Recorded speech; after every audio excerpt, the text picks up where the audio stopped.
is everybody? We're awesome. Happy February. Well, why does it feel like it's been so long since we've been on the show? I don't know why. I don't know. I feel like we've been away. Did everybody else feel like January basically lasted its own year in a way? It just was a long January. It was exhausting. A lot of jokes on Facebook about, January was a long year, but we made it through. Yeah. And it really feels that way. It really feels that way. But I also feel like with the arrival of February, I am aware, I'm hyper aware of everything that you and I have planned for this year. We have so much and I have no idea how we have events, we have to travel. Yeah. We're it's crazy. Like ladies about town. Yes. So if you've been to Salem, then if you've been to Salem, we have some of the best restaurants.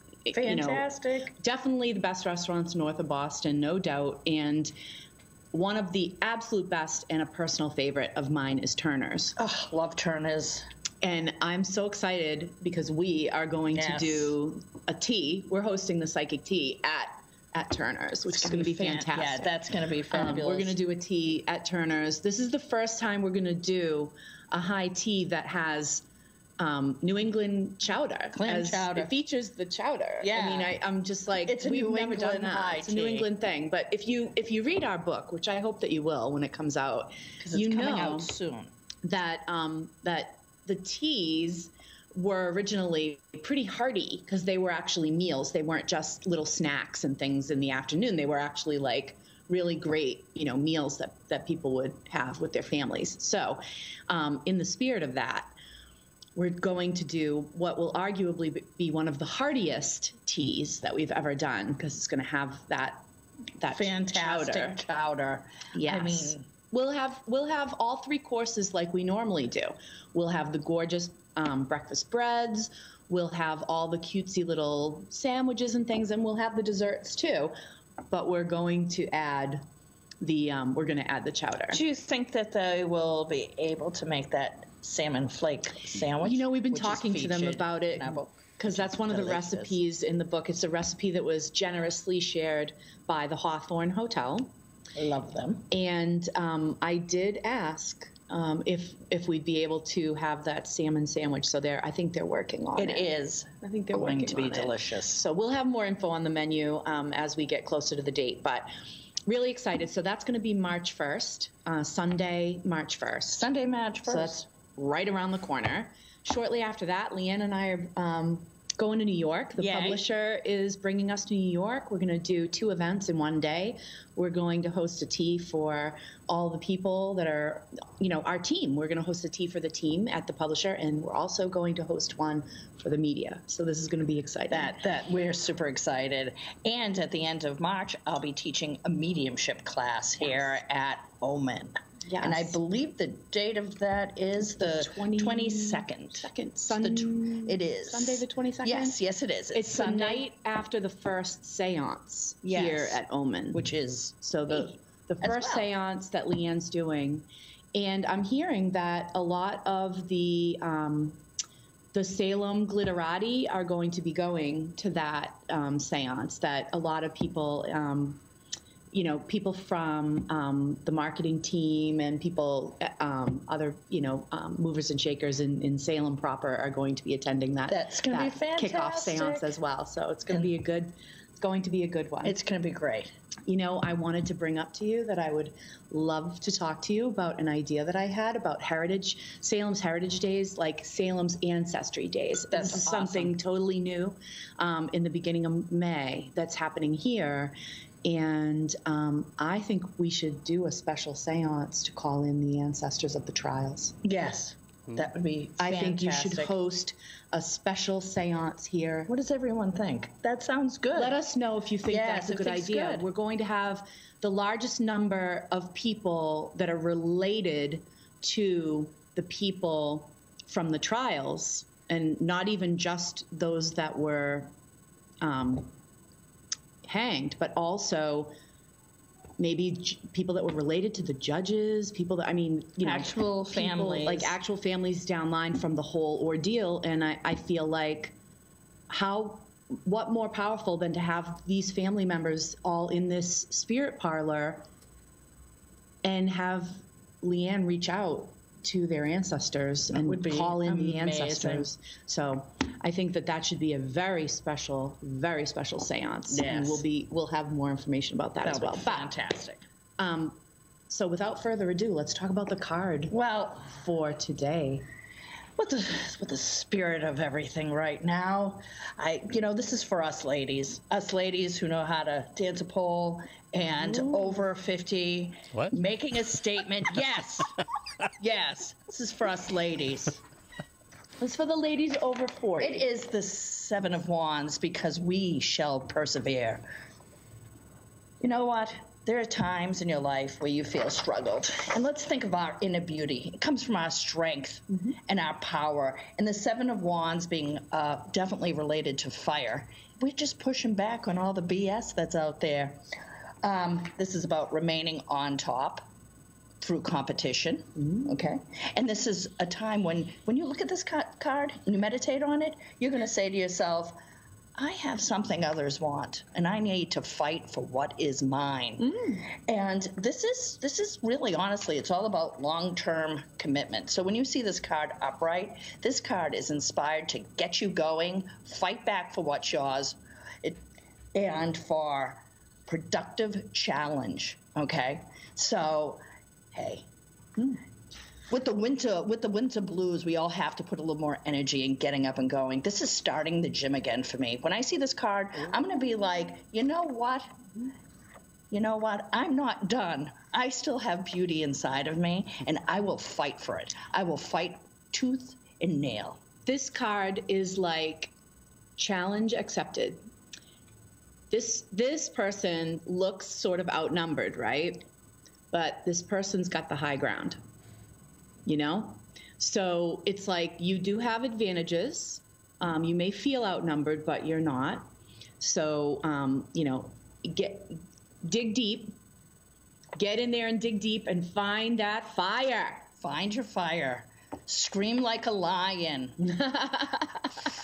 They're going to hear me roar. They will hear us roar. And let me just say, negotiate, be defiant in the right way, speak out. You know what? Fight for what's yours. You are not done yet. It doesn't matter. You could be a man, a woman. You could be 20 and somebody could say, you're done. No, you've just begun. You could be 30, or you could be approaching 50 like myself. I'm going to fight it all the way. You know what? Guess what? Not finished. Right? Not finished. Not In fact, finished. My story has just begun, just like it's been yours. So take this card with you today. Yeah. Fight back. You know? If somebody tells you you have passed your prime, you have not, ladies. You have just begun. Nope. Fight, fight, fight. Yep. Find your inner strength. Find your inner queen, your inner strength. Find your inner kingdom. You men, you're not done. Dad bods, all. You are fabulous. Don't let Fat Thor get you. You know that you are a beast. Go get it. Grr. Today, this is my grr. Well, all right. Hold on.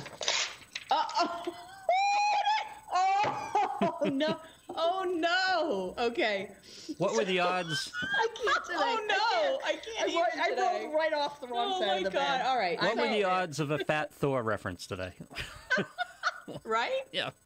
What were the odds? Oh, my gosh. So, I would like to say that in terms of talking about the stones today, and not just the stones that some people have, I'm just talking about the gemstones.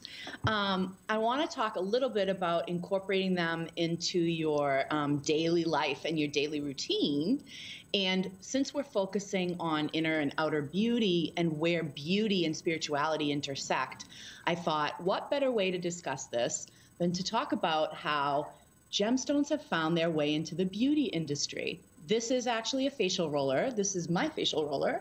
And your daughter has one as well. Elizabeth has one. She has a jade one, and she has a rose quartz one. And please tell me, because I had no idea what she was doing when I saw her. So this helps exercise the muscles in your face. Yes, as we age, these muscles need help just like any muscles in our body. We want to keep them toned, and this actually helps massage them and keep them, keep their them sort of elongated and lovely. You know what I mean? It gets any kind of I find that it also helps like no puffiness, you know what I mean? Get the puffiness out, move the lymph around, and so using this around, especially I love my jawline. I love to do the jawline. So you use one of these to help tone the muscles in the face. So that's like EIOU. Remember doing right? that? And the exercise, sort of the vocal exercises that help you with your, with that whole thing. But this is great.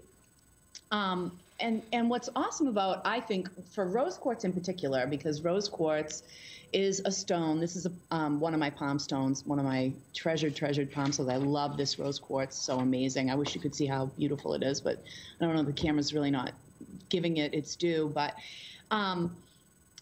rose quartz is such a powerful stone for self-care, self-love, right? And friendship to the self, like compassion for the self, right? So we can be our own worst critics. We can be very, very hard on ourselves. Rose quartz reminds us to take it easy on ourselves. Give ourselves, a little, cut ourselves a little bit of slack. But also, yes, you want to start a routine, that's part of it, is that routines can be tough for me. I'm a free spirit. I tend to shy away from routines, but I am finding that when it comes to caring for my physical body, I have to get more involved in a routine. I've got to incorporate. And of course, because of my deep love for the stones, where do I go? Right to the stones. What do I love about massage? Hot stone massage. Yes. Oh God. Yeah. Get the rocks involved when it comes to me. Get the rocks involved. I love it.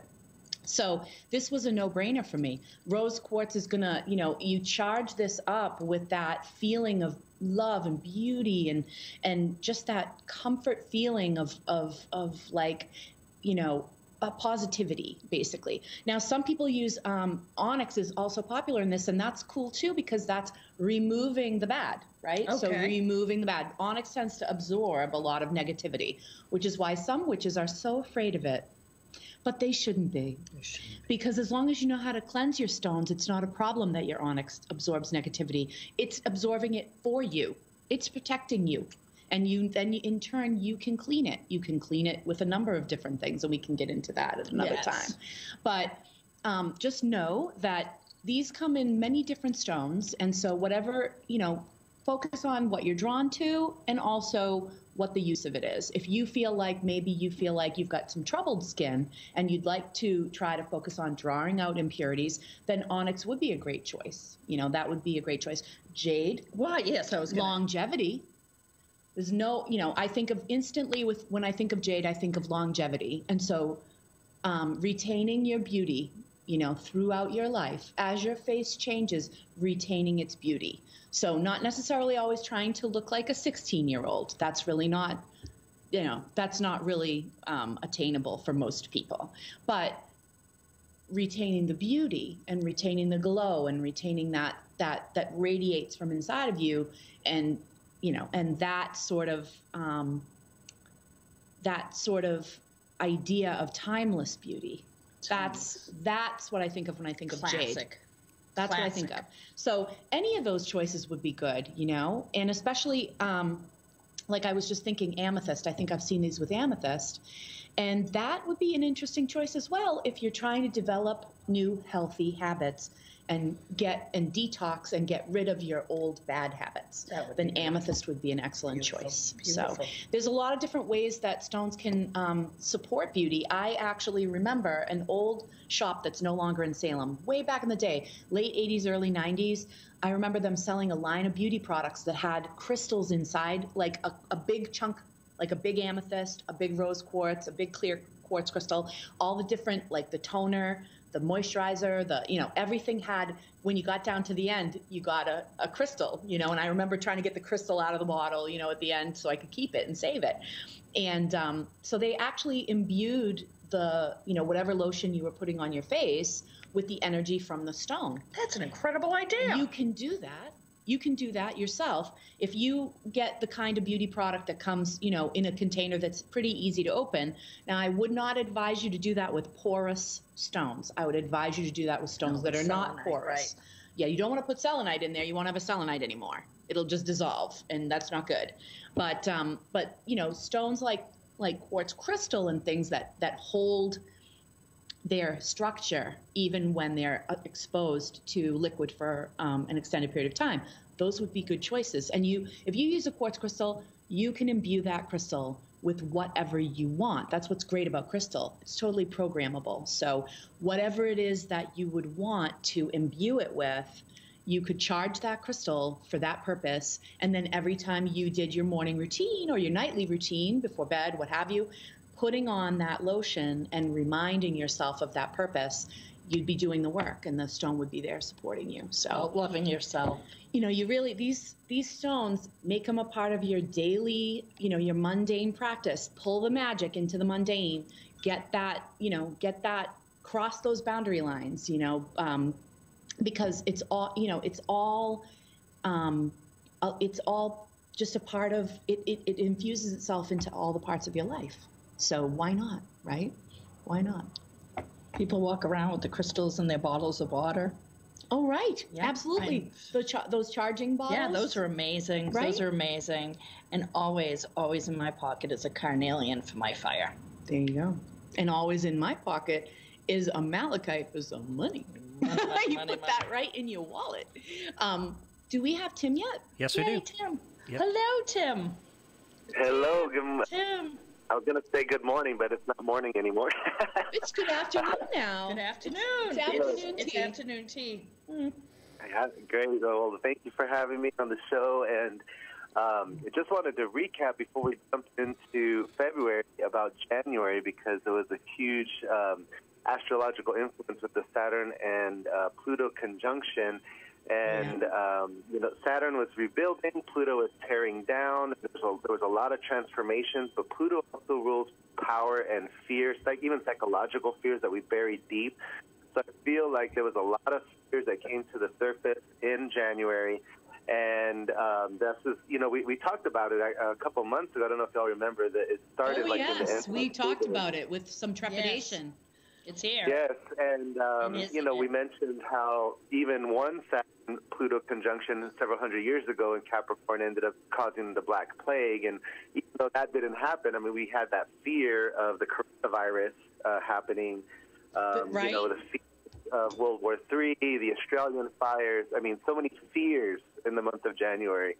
So if we were to face those fears and be practical and honest and deal with them, then we will definitely have made much more progress this month than in probably the whole past year regarding fears and maturity.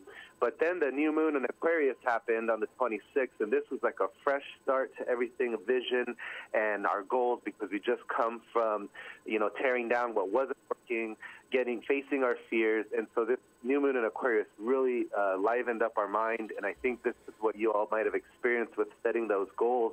A great time for goal setting and planning out the rest of the year. Now, February, we are about to enter into the full moon energies tomorrow, going into the sign of Leo. And so this polarity between Leo and Aquarius is all about the pull between focusing on others versus focusing on yourself, putting others before you versus you shining your light brightly. Leo loves to be the center of attention as well as creative expression. So if there is an urge to release energy and you're facing something negative, it's a good way to use that energy to focus on creative outlets, art, music. And then, of course, there will be a highly romantic time because Leo does also rule the house of dating, romantic encounters. So a great time this upcoming Sunday full moon to focus on that. And, of course, continuing the culmination of whatever goals you guys might have planned for the new moon.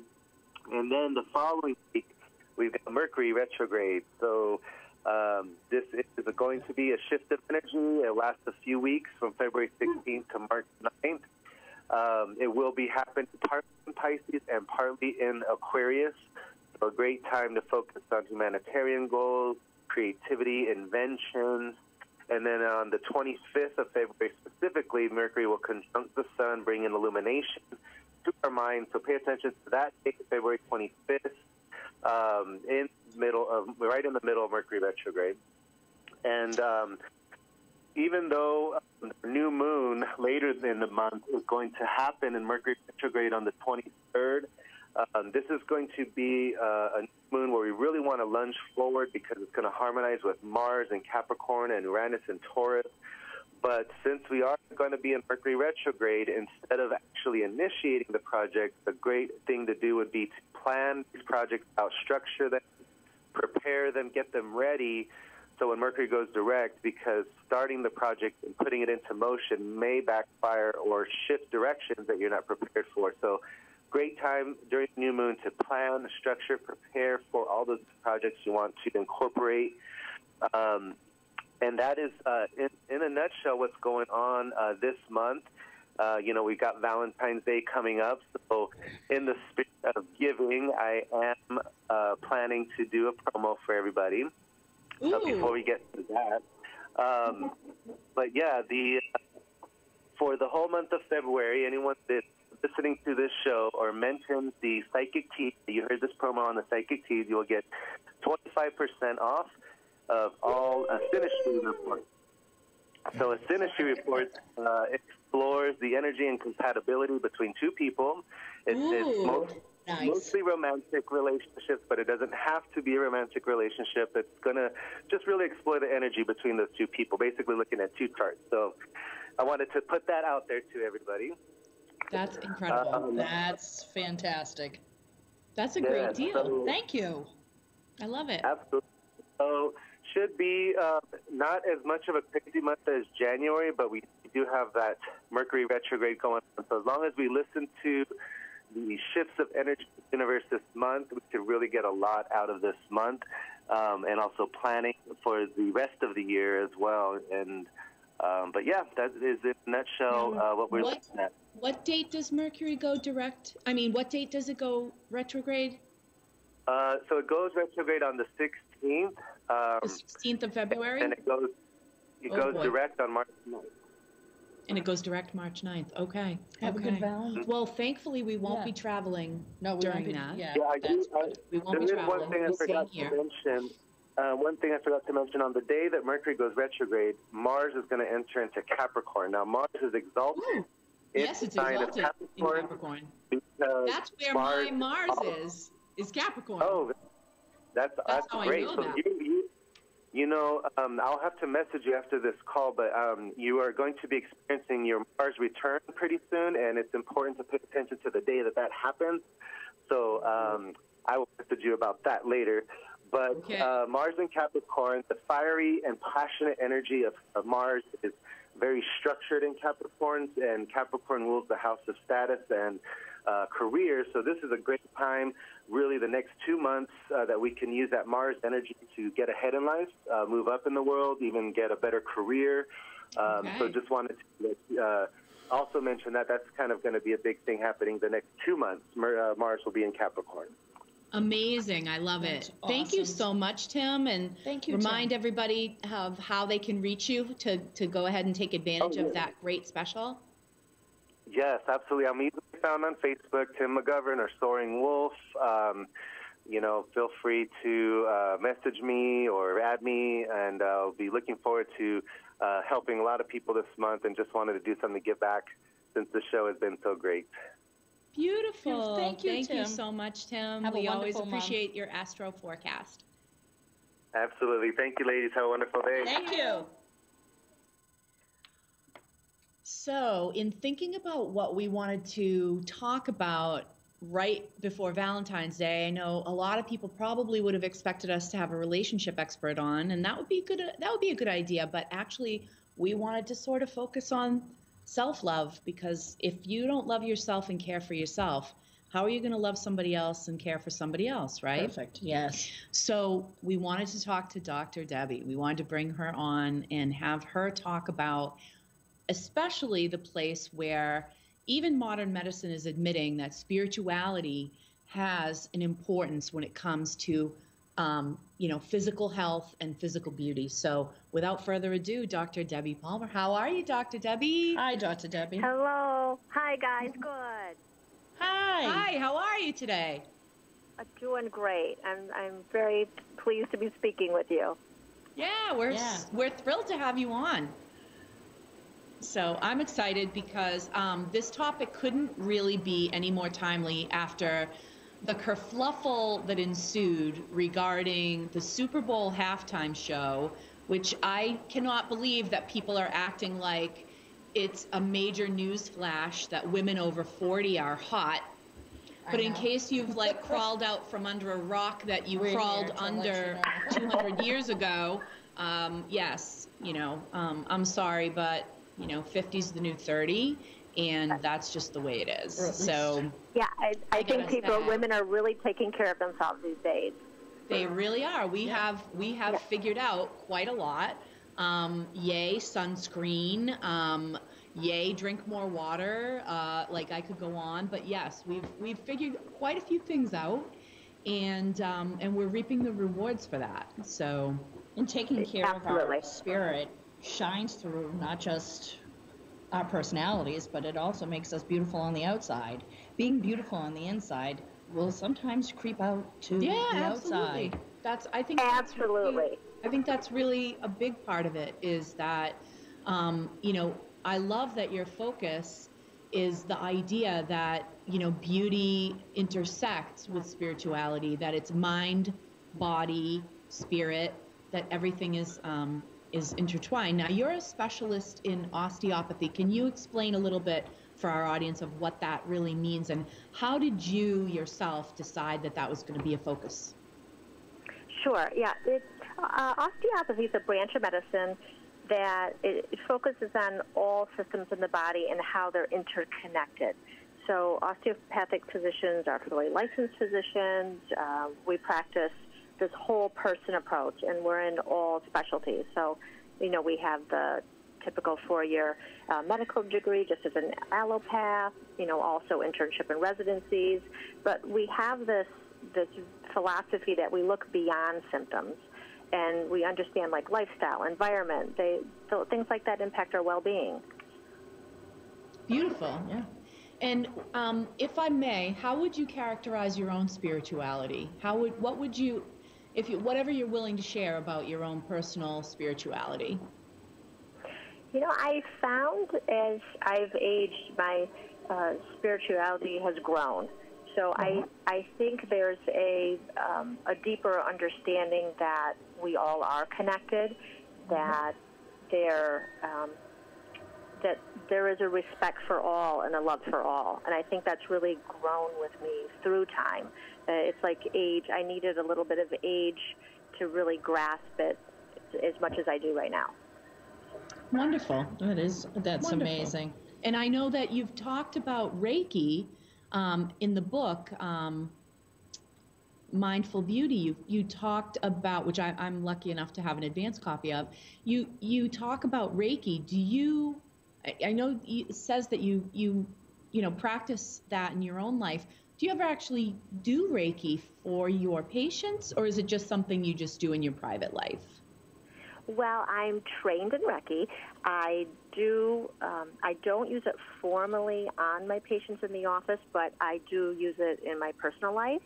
The thing that I do use, which is something that everyone could put into practice every day, is more the philosophy. So I do believe that we should not anger, we should not worry, we should be humble, be honest in our work, and be compassionate to ourselves and others. I think that's really important. But I do also think, humans need touch. I think that it's healing. And just the act of giving someone a hug or a handshake can be healing, even if you're not trained. But I have a lot of patients who are Reiki practitioners. I talk about it very frequently. Patients who, have Reiki performed on them. It is a beautiful thing. Yeah, I myself, I studied it for a little while, and I use it like much like you, mostly personal practice, not necessarily doing it professionally. In other words, I'm not usually, that's not usually what I'm doing. If I'm doing a reading or connecting with someone, it's either a tea leaf reading or a tarot reading or something like that, but it's not usually Reiki. But I do find that in my, I guess you'd say just privately, I've used it very successfully to send healing long distances. That's probably the number one thing that I, that I go to when I am sending healing long distances is the idea of that sort of that thread that links us. It's a connection. I'm not somebody who's practiced Reiki, but I have received it. And I have had the benefit of having some really great friends that are Reiki practitioners, and they have given me healing, whether it was pain in my leg or even just emotional big time emotional healing. It has helped me carry on. So if I've asked you to send me some healing, I appreciate it. Because shout out to the Reiki shout out to my Reiki practitioner friends who have. My massage therapist does it. I remember hearing about this Reiki stuff, and I'm like, oh, it's bull crap. I don't believe in it. And then it happened. Then someone actually did it for me, and I felt myself go from extreme pain to peace. How does meditation help with beauty and getting us, I love to meditate, and I'm finding myself making that more and more a part of not just good morning, but good afternoon and good night. Yeah. But does that help people? We have a lot of studies now showing the benefits, and I always, try to pull the science into it also. It's they just had a study, the researchers from University of British Columbia, they pulled over 20 studies, and I found it so interesting. They found that there was a change in 8 different regions in the brain for those who are mindful and those who meditate. So there was increased brain activity in these regions and also an increase in the density of the tissue. So it's really showing physically in the body that something is occurring. And they gave examples. They said in the area of the hippocampus, this area was increased in density. And this is the area that gives us resilience, after we have a setback or a challenge that we experience in our life. And that area is strengthened. Or they did another region, anterior cingulate cortex. This is the area that helps us with self-control, and it's responsible for our flexibility to be able to switch gears, to change. And that was also strengthened. So I thought that was really neat that they found that. They found that people are more focused, have decreased stress. There's other studies that show it decreases blood pressure. It reduces anxiety and depression. It helps you sleep better. There's so much science we have behind it, you can't deny it. It's a wonderful tool. Now, I feel like there's been a real push to sort of define the fountain of youth beyond just here, take some prescription drugs. We've developed some great new prescription drugs.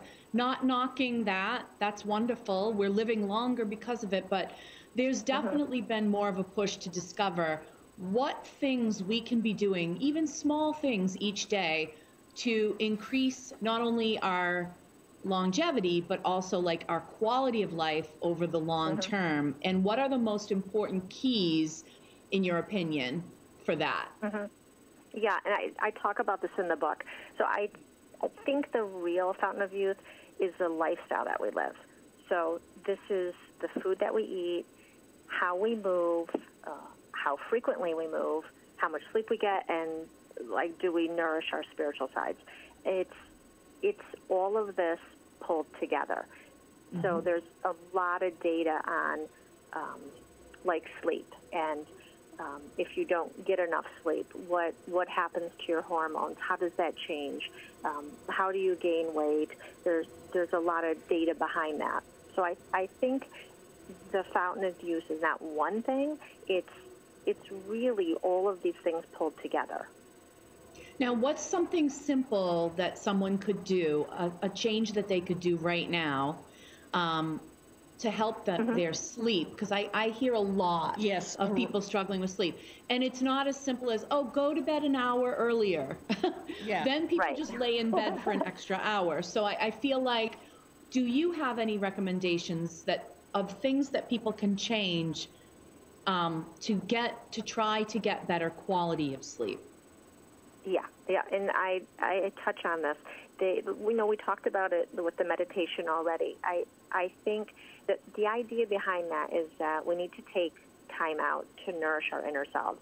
I think we're so busy these days. Everyone's on the go. They have so much to do.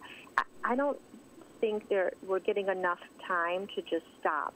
I think we're starving our spiritual selves. So I think that meditation is really key. There's some tips like an hour before bed, I say shut off devices. So that's cell phones, iPads, laptops. Get away from that. There's a blue light that's emitted from these devices, and numerous studies show that it interferes with the production of the sleep hormone melatonin. So that's the hormone that we make that helps us, get sleepy and keeps us asleep too. So I think that's key. In my house, all devices are out. They're not in the bedrooms. They're away, and we don't do anything like that, before bed. Okay to read a book before bed? Okay to read a regular book before bed? How about music? That's our practice, yes. Okay. That's good. That's good. Because you can get, pretty soon you'll be able to have a copy of Reading the Leaves, and you'll want to have that right behind your bed. You never know. Then you can have a cup of tea, and it could help relax you. Not a caffeinated tea. No, a nice herbal. Nice decaf. Nice herbal tea. Yes, nice herbal tea. For all of us, getting older, and I'm going, the joy of menopause, I have been asked by my daughter if I wanted to take estrogen. What are your thoughts? How do we help our hot flashes? What's happening right now? Estrogen replacement is not easy because estrogen has been linked to an increased risk of breast cancer. So I often, advise my patients to talk to their GYNs about it. If someone has a family history of breast cancer, if they're at higher risk, it might not be advisable. It's not really clear cut. I know in my family, the women who've gone through the change have not replaced because of the concern of breast cancer, but it's a personal choice. Are there foods and things that you vitamins? What can you do? What can you do instead of doing hormone replacement therapy? What are some other things that people could do to try to support their bodies through that? We don't have a great answer in medicine. I think, sometimes physicians would talk to patients about different types of foods, like a soy replacement. But again, the soy has estrogen effects. So I don't think there's one thing that, works for every woman. You just have to be careful of that increased risk. I think, getting through it, doing, eating the right foods and getting good at, exercise through it, it can help, but I don't think there's an easy answer where, take this and everything is fine. But I do know some women who, did replacement, some didn't, and they'll explain their difficulties through it. I think that's a tough thing for women to go through and to find the right answer for each individual. I have a soy allergy. I break out with soy, so I can't even. It's a mess. It's complicated. Yeah, everything's complicated. It is complicated. Yeah. Yes. So you do talk about the link between stress and anxiety and weight gain in the book, and I am somebody that's sort of, I guess, I'm pretty far along in my weight loss journey. I'm down 63 pounds at this point, but I'd like to talk a little bit about, weight management in the sense of stress management equals weight management. There's so much of a connection between stress and anxiety and weight gain that I think doesn't get talked about nearly enough. I think this is why a lot of women put weight on. Not just, oh, you're getting older, which is, I think pretty much 75 to 85% of that is BS. It's not just you're getting older. It's what else is happening as you're getting older? What more responsibilities? What more, you know what I mean? What are you running yourself ragged? Are you feeding your body what it needs? Are you not getting enough sleep? There's so many other things that I think play into that weight gain. It's not just about age. And as so many people have said to me, oh, it's so much harder to lose weight as you get older. Well, it's a little harder, but the formula doesn't change. The formula doesn't change. Right. Nutrition, number one. Exercise, number two, or maybe even sleep above exercise as far as I'm concerned, and then sleep, number three. I don't think the formula changes just because you get older. It's the same formula.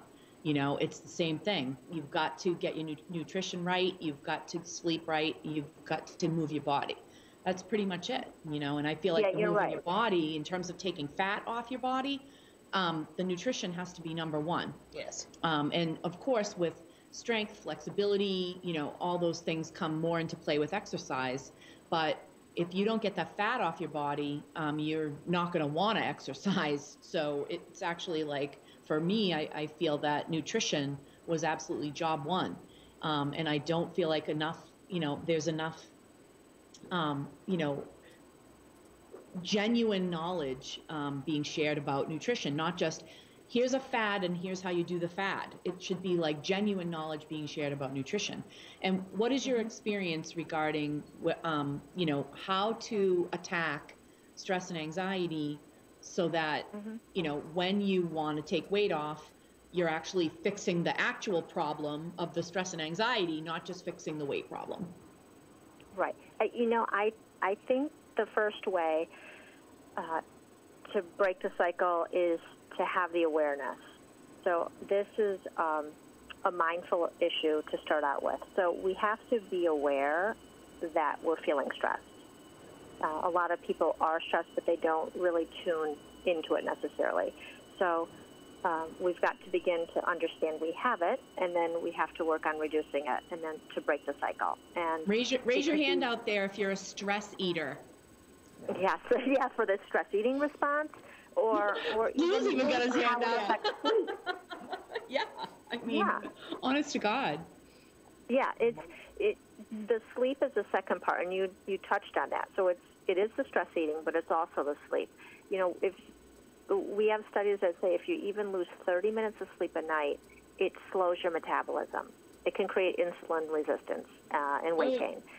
And it changes our... Not good. No, it changes our cravings. Like we want high-calorie, carb-rich food. They said even studies have shown that you eat 300 more calories per day when you're tired. Isn't that interesting? From the cravings and for the high-calorie food. So what I'd say is be mindful. If you are feeling the stress, instead of reaching for the food right away, maybe take some deep breaths.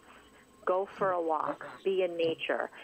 Do things first before you reach for that food. And, I give some tips even about the food. I love the Mediterranean diet. But I say stock the house with whole foods. So don't have those high-calorie snacks available. So if we don't buy them, they're not there to reach during those times. Definitely. Find some healthy snack alternatives that are appealing to you. I think that's key. And then working on if you work on the stress, it also will help with the sleep, because so many people have sleep issues these days. Oh, so many people that I talk to have. They can't sleep. They do not get a full night's sleep. Mind's racing. Yeah, and that's the stress and anxiety. Yeah, that's emotion gone crazy. I mean, sometimes we feel so much, like balls of emotion, and then we're I'm an emotional eater. I will say that I'm going to jump a link even further and say that I find there is a strong connection between psychic ability that is sort of left unchecked and rampant stress and anxiety feelings in the person. And that's from psychic energy coming in without filters or boundaries or any like strong structure for practice. And then that energy's bouncing all around in there. That information's coming in psychically. The person has no idea how to process this, and it's going unchecked in the brain, and that's what's starting to trigger all that stuff. With all that, my mind is racing. I'm starting to get upset. I'm feeling agitated. Now I'm maybe lashing out, or I'm snapping at people, or I'm hangry. Now I'm eating. Now I'm, and it's like it's from people that are actually, psychically, well, not psychic vampires always, just they're psychically they're lit up. They're lit up, but they're not trained. They are either, they're just sort of like, they're not interested, or they don't know how to control the abilities that they have, or they're just sort of denying that they have these abilities, or they know they have these abilities, but they've got information overload. They've got overload. And so if you work as a psychic, or you're constantly engaging that, and you're not doing the self-care specific for psychics, then you're probably getting stressed and anxious, because there's been so many clients that I've had that have come in with stress and anxiety, and I'm like, you're psychic, right? You're I can tell that you're psychic. Do you do anything with that? And no, I don't, and so it's like, yes, it's out of control, and it's expressing itself in this way, and you're eating to sort of stuff it back in there and stuff it down, and that's not working, and that's making it worse, because what makes you more anxious than knowing that you're out of control? So it's a vicious cycle. Do you find that that's something that you're seeing yourself, is that sometimes people they're psychically active, and that's bringing on stress and anxiety because they're not actually like processing the psychic information that they get? Yeah, I've had psychic patients tell me that they have a lot of anxiety and stress from it, whether some of them are practicing psychics and some are not practicing. But I've had both actually tell me, because they don't do the self-care, but they've both told me that they feel that way. And it could be overwhelming at times, the feelings, the emotions. Definitely. I find that when I give somebody some direction of how to, get to a place where they can, start to have some filters around their psychic ability. There's a big thing right now that everyone's like, I'm an empath. Some people are legitimately empaths. Some people are just very, very psychically connected and invested in other people, and that winds up making them, all the problems of the other people become their problems. They're taking on all the problems of the other people. For me, I find that it's also the company that you keep. If you're around people who are positive and who are going to lift you up, you're going to feel beautiful, and that beauty will just shine through. When I am around negative people and they're, being mean, or they're just not positive, I swear it wears on my face. Years go by. I age more. Just because of just negativity and the quality of human beings. I mean, some people are just sponges of good vibe, and other people just will suck your ever-loving soul. I'd rather have smile lines than frown lines. Thank you. I don't mind. I'm gonna have lines. I don't mind my laugh lines at all. Right? And there are some things about my face that I don't mind. I have two lovely children, and they left me each a mark on my face. I swear to God. One's named Kevin and the other one's Elizabeth. And, my mother only has one because she only had one kid. I have two. Those are memories of joy. I don't mind. But it's just beauty. I had no kids. Yes, so. Look at this. I had no kids. Kevin and Elizabeth. Thank you. No kids. I'm fascinated by the connection that, that's being drawn right now between our physical persona and our spiritual persona. I think a lot of people are, almost afraid to go there because they're like, outer beauty, who cares? It's all about the inner beauty. Who cares about the outside? Don't kid yourselves. Humans are extremely visual creatures. Yes. And we like what's aesthetically pleasing to us. What's aesthetically pleasing to each person can be totally different, you know? I mean, not everybody likes the same thing. That's abundantly clear. But I feel like, yes, we at least admit that, you know, that it's okay to care how you present yourself to the world. I coach psychics because I hire them for October, and I have psychics come from all over, and even other countries, or I have in the past had them come from other countries, to be psychics here. And I do explain to them when I'm coaching them through getting their marketing materials together and stuff like that. And so how you're going to have, what is your professional headshot going to look like? Please don't send me a picture of you with your seatbelt across your chest. Like, please at least invest in a professional photo of yourself, because how we look translates for people. It conveys information to people, whether you want it to or not. If you at least take care of yourself, if you are at least clean, if you are, you know what I mean? Like, do you care for yourself? That's going to impact if someone wants to sit with you for a psychic reading. Definitely. And how you visualize yourself, too. Yeah. What are you portraying as, what is the persona that people see when they first look at you? What do they see? What are you presenting? When we talk about, that's so shallow. It's not. Do you have statues of your gods?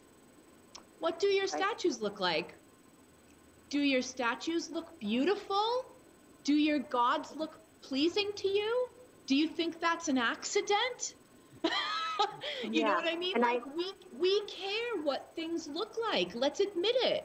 Let's just admit that. It's okay. It's okay, folks. We care what things look like. That's okay. It's all right. And so I feel like there's this push, I don't know if it's like just Eastern philosophies or whatever it is, that's like, we don't have, we're not going to care what anything looks like. Well, that's not really realistic for most of the population. People actually do care. So let's learn how to put our best foot forward, shall we? Why not? And you know what? If you're not interested, then you're not interested. I'm interested. I cared what I looked like when I woke up this morning to come in here and do this show. So it's like, I care. I'm going to admit it. I care. I thought about what I was going to wear. I thought about what makeup I would put on, how my hair was going to look. I thought about it. It's okay. It's all right. It's okay to admit that, Yeah, I mean, you're a dermatologist, you know what I mean? But there's two aspects to that. There's the health of your skin, which by God is what? The largest organ on the body, yes? Yes. And so super important. And so there's the health aspect of that. But I'm sure you get just as many, if not more, clients that are really looking for the beauty aspect of dermatology. Am I right? I mean, there's a lot of beauty going on, I'm sure. There is beauty going on. I think some of it overlaps with health too. So yes. it's how sometimes, even the rashes or things that appear on the skin, if you help resolve those, it adds to the aesthetics. So it is a beauty thing, but it's also a health thing. So I think there's overlap. And to touch on what you just said, I agree. I think, taking care of ourselves, whether it's eating right or exercising or putting a beauty cream on, those things are kind of honoring yourself, just taking care of yourself, however we're made, to take care of it and maintain. Now, I have a personal question. I use a serum and I use like a cream, like a moisturizer. Are you a believer in these things? I've heard plenty of people say, "Oh, that's just topical. It's not really that important," or it's not, they're just trying to sell you products. Do you personally use serums and or facial moisturizer creams? And do you advocate that to your clients? Or is it more about your diet and your sleep and your everything? I mean, are these also things worthy to have in the arsenal and worthy to spend some hard-earned money on? Yeah, well, I have a two-part answer for that. So, yes, we have studies that show that creams do help. So the best things for the skin are antioxidants, outside of sunscreen, of course, to protect yourself from the sun, but antioxidants to apply is creams, and also Retin-A. So we have a lot of data behind that shows that it does rejuvenate the skin, it builds collagen and elastin, helps fill in lines, gives you firmness.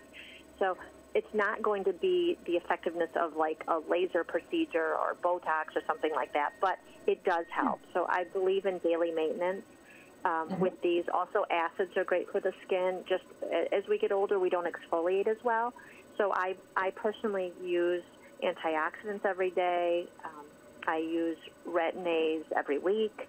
I use acids every day, like in a face wash. But the second part to that question is I got a chemistry degree in graduate school, and I formulated a natural line of skincare products that are awesome. antioxidants. I need to talk to you after the show. Yes. And I know the individual was with you before me. I know he's having a special. There happens to be a special right now. It's 20% off. But it's Replere is the name of the line, Replere. So it has no parabens, no propylene glycol, no fragrance. It's all natural, but it's potent. It had a study behind it. So it's not just, you put some things in a bottle. There's actually data. The name of the study is a double-blind randomized control trial. It's a very stringent scientific test that they do on drugs. But this line underwent that testing to show that it really does work for lines and brown spots and firmness. So I firmly believe. Cool. And I use them myself. Interesting. I like it today. Looks like stop it. Like I'm going. One more thing I want to ask you about the collagen. I take a scoop of collagen in my morning shake. Yeah. Usually like my first fueling of the day is a protein shake that I make, and I put fiber, I put benefiber in it, and I also put a scoop of collagen in it. Is taking collagen that way? I think I'm seeing results from it. Is there science to back that? Do you advocate for? I take biotin every day and I take collagen every day. Biotin and collagen as well. Internally. So, do you recommend those two things for the support of nails, hair, skin, bones, etc.? With supplements, I recommend first getting a whole diet. So most of us in America are not vitamin deficient, but there are people who are low on certain vitamins and they need supplements. But I say first, check with your physician. They can draw a level of vitamins to see if you are deficient. If you're not, I say just, get a whole diet. You absorb much more from the food than you would a pill. So I say get to the diet. But if you are deficient, then supplement. That's great. With the collagen, we don't have a lot of data right now. So I haven't seen a study that shows a significant improvement. But they are still testing. So I usually speak from science or studies that have come out. So I have been watching it because I want to see what they come up with. So just preliminary studies haven't shown much of an improvement, but I know that they're still doing more. Okay. All right. Well, it's good to know because I am taking the collagen every day. So I am too. And I'm also doing bone broth. I found that helping with my joints, and it regrows. I feel like my hair is better. I don't know if it's, but how is bone broth? Has that been studied? Not that I'm aware of. I haven't seen anything on that. But anecdotally, I feel like people do seem to feel like it's a good overall. Yeah, overall. There's a number of different health benefits, I think, from the bone broth, right? Yeah, well, it keeps me full, Right. and it has. you go. It keeps me full, and it helped me lose weight. So that was fantastic. That's good.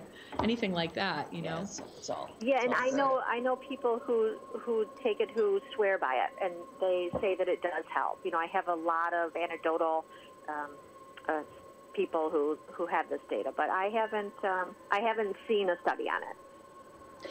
So, are there some things for skin and hair that you could recommend, that are just things you could pick up at the grocery store that people could, I use honey because it's such a humectant. I use Manuka honey. This was a good friend of mine, Baraka, that introduced me to Manuka honey. So I sometimes, when I do a mask, I'll add Manuka honey into the mask. Do you have any advice for people? Something easy they might already have in their pantry that they could use to do, moisturizing treatment for either hair or skin? Yeah, I love the oils to moisturize both hair and skin. One of my favorites is jojoba oil. So that comes from like seeds and nuts of the jojoba plant. It's really close in composition to human skin oil. So it has antioxidants in it, like vitamin E, it has zinc, selenium, but it's a great oil if you have combination skin, like a little oily in spots, a little dry in spots, or if you have sensitive skin or acne-prone skin. This is a good one. Okay. So it's not literally just what I thought was called jojoba oil, but evidently it's jojoba oil. Yeah. So this is just something put on a cotton ball and just dot on the face kind of a thing, or? Yes. Can you use it on hair as well? My hair is prone to dryness. For hair, I really like coconut oil. It is really rich in vitamins, super hydrating. I think it smells great, and it's great for if you get the flyaway or the frizzies. I love the coconut, and I love the extra virgin olive oil for the hair. Okay, all right. Oh, how about castor oil? I have read somewhere that castor oil can promote hair growth. Is that true? That I haven't seen the data on castor oil, but that is an old wives' tale. I know that has been around for a really long time, but I haven't seen any data on it. Okay. And also, one of the things that I know you talked about in the book was like a manifestation visualization. Mm-hmm. Yes. When we're talking about meditation, a specific type of manifestation visualization. Is there a specific one, a simple thing that you could maybe share with our audience that they could work on to sort of get them started on maybe their daily manifestation visualization? Pulling out that inner witch. Yes, I love visualization. It's individual for each person. So if someone wants to be more peaceful or maybe have a loving relationship, better health, you could even do something like a world peace or harmony. What I talk about is envisioning exactly the image that you want to be or what you want to happen. So I tell patients to find a quiet place, just breathe normally, in through the nose, out through slightly pursed lips. And the key is to envision it in detail. So, what do you see? How do you, let's say, see yourself? What are you wearing? What's the colors? What are you smelling? What are some of the sounds that are around you? Like, what's it feel like? I give a good example for patients. Like, let's say they want to be calm and the ocean calms them. And I'll have them picture, like, what they're wearing and what do the waves sound like. Are there birds in the air? Can you hear anything else? Is there wind on your skin? What's it feel like? What's the temperature?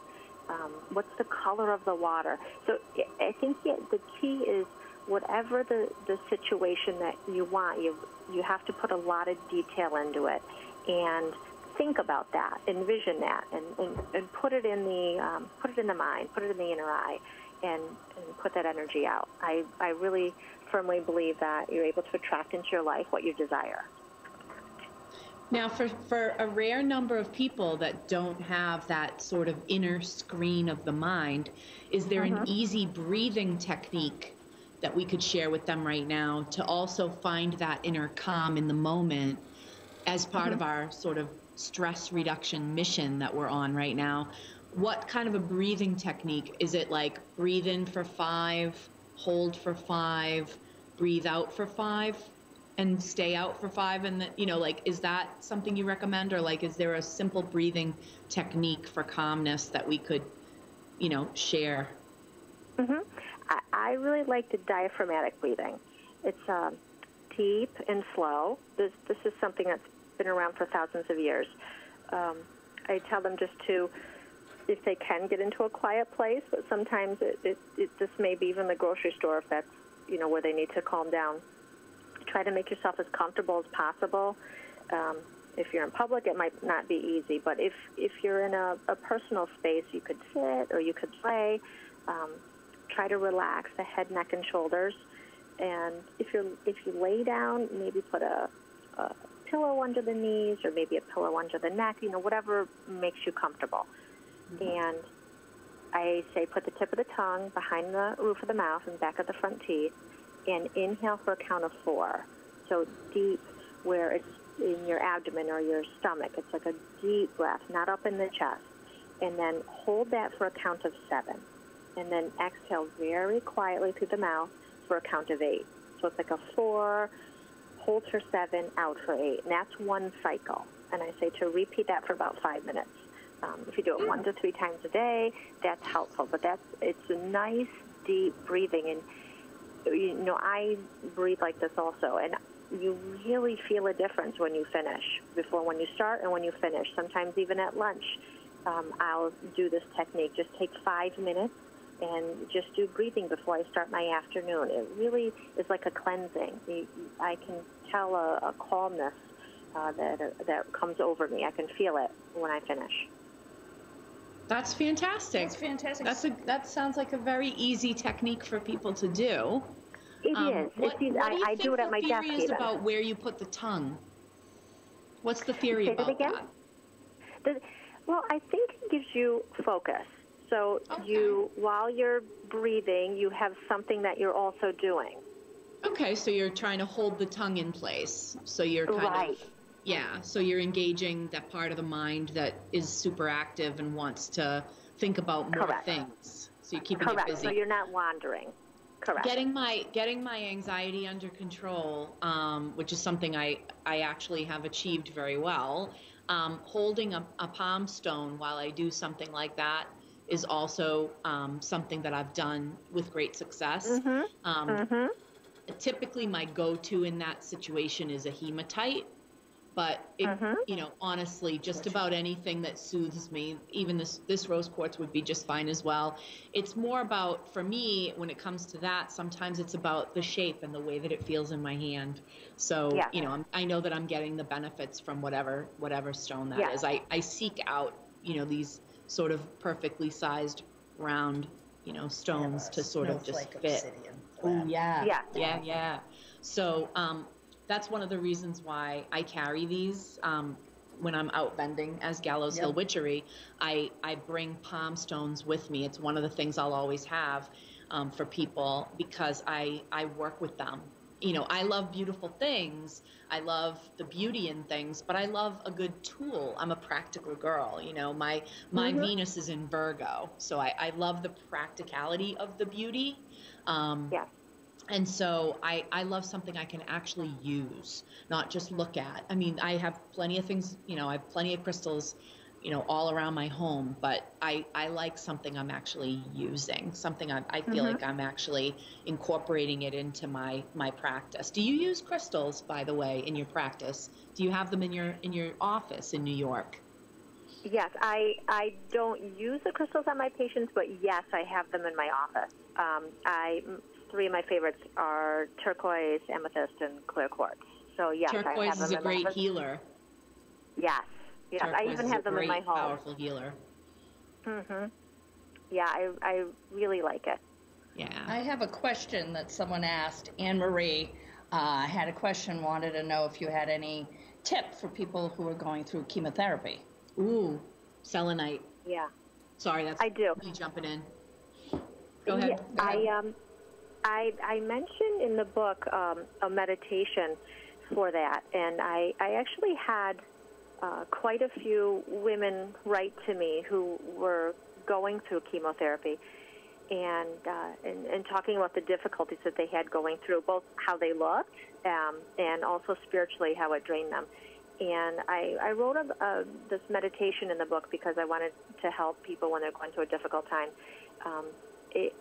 With the deep breathing, It's a meditation, but it's also a visualization of kind of cleansing the body. So you kind of scrub the body down with a green color. So you envision this green color coming over the body and washing like soap, washing, you're cleansing. If you come to an area that feels dense or thick, pause over that area and really cleanse it. And then envision a white light coming over and this green draining into the earth. It's washing away, and you envision the white light all around you. And as you're doing that, you're thinking about all the cells that are being renewed, the healthy cells that are there, and all the damaged cells leaving you, washing into the earth for it to recycle. So I mentioned that, but I think that's important for when people are not healthy and they're going through a tough time. So 2 stones. One is selenite. I would definitely recommend, and that's for the cleansing aspect that we're talking about. And then for the getting the energy back, ruby and zoisite. So look up those 2 stones, ruby and zoisite. And with the ruby and zoisite, to be able to wear that as a piece of jewelry that is always on you, rather than having to remember to carry it. It's great if you just have one to carry, but to have one that you could wear, perhaps as a pendant, would really help, for the simple fact that you could just have it on you. And so there's active and passive stones, and ruby and zoisite, to be able to just have it on you at all times would be a really good, way to try to regain your energy when you're going through something like chemotherapy. Love you, Anne Marie. I hope you heard that, and we get you back. Be strong. Yeah, absolutely. So, any final thoughts, or when's the book coming out? Yes, it's not out yet, right? When's the book coming out? It's on pre-order right now. Amazon, Barnes and Noble. It's coming out April 8th. I'm really excited. Beautiful. Well, it's also at Llewellyn.com. Very excited. But we're very happy for you, and congratulations. I love that it's that it's bringing together the science with the spirituality. Laurie Cabot would be so pleased. I hope she's watching. I'm going to tell her. I'm going to text her after this and be like, "You got to watch this. This is a doctor that's talking about this." It's great. I love the synthesis of science with spirituality. I think that's it's extremely powerful, and the fact that we have both in abundance right now is why we're living longer, and it's why we're looking better. Go figure. That's why we're looking better longer, because we're synthesizing these things. We're taking the spirituality. I mean, we go over it in our book. We talk about tea. Tea has medicinal qualities as well as spiritual qualities, so it is, there's definitely some science behind tea, and the idea, my grandmother always used to say, it's good for what ails you, and she wasn't wrong. There's a, it's like, there's a tea for that. Oh, I want to do this. There's a tea for that, whatever it is that you're working on magically, there's probably a tea for that. So you could be actually taking in these herbs and taking in the magic of the earth, and that's part of it is the earth and fire and water and air are all a part of tea. It takes the fire to heat the water. It takes the earth, you know what I mean, to grow the leaves from the earth, you know what I mean? And the steam rising in the air, and that feeling, I just love, to just have that, and especially some of the scents. I have that vanilla almond. Love that. My gosh, that vanilla almond tea. I could just smell that all day long. I just take that in. Oh, yeah, there's so many great teas. And there's a lot of data behind it with the antioxidants and the health benefits. We do have a lot of science behind tea and its health benefits. That's for sure.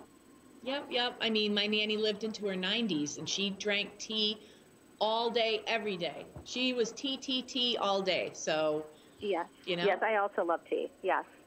Yeah, we're big time tea lovers here. So, yeah. So there's definitely a little bit of crossover here, Fabulous. but yes. And so Thank you so much. There are some teas out there that are specifically formulated for beauty. Yeah. There are teas, but even just the fact that it gets you to drink more water, you know what I mean? Because you're drinking more fluids if you're drinking tea through the day. That tea thing I got you've been drinking way more liquids. Oh my goodness, yes. You've been keeping more hydrated. I've been more hydrated. My skin is definitely right showing me that. Yes, it does. Absolutely. Stay hydrated, my friends. Yes. How do you hydrate? Yes. Well, thank you so much. Thank you. Dr. Debbie. It's been a Oh, pleasure. thank you. Thank you, everyone, for tuning in. Yeah. And so, yes, another successful psychic tea. And so next month, I don't know yet what time we're on. It's going to depend on our guests. So stay tuned on the page, on the Psychic Teas page on Facebook, and you'll know when to tune in next. So thanks for spending lunchtime tea with us today. Now we're off to lunch.